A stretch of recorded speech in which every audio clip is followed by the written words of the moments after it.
দিক নির্দেশনা নিয়ে আগামী নির্বাচনে যারা প্রার্থীরা হবেন, যারা জয়লাভ করবেন, তারা আপনার এই সেক্টরের ভাগ্য নির্ধারণে কাজ করতে হবে, ঠিক কিনা?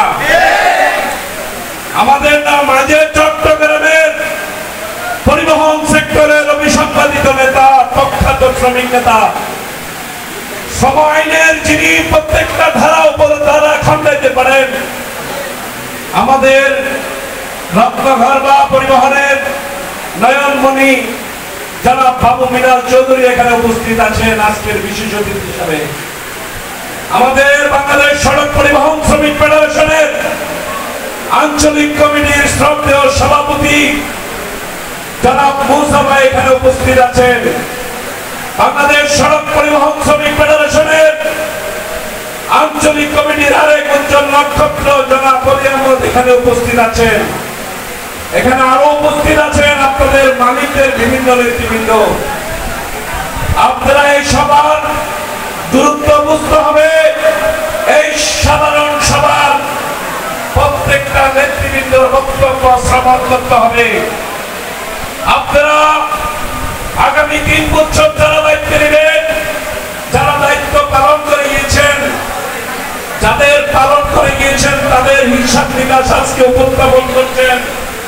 যারা দায়িত্ব নেবেন আগামী নির্বাচনের মাধ্যমে, গোপন ভোটের মাধ্যমে নির্বাচিত হয়ে আসবেন, ঠিক কিনা? তাহলে আপনারা শিকার আছে না, বুঝার আছে না, কি করবেন, কি করণীয়?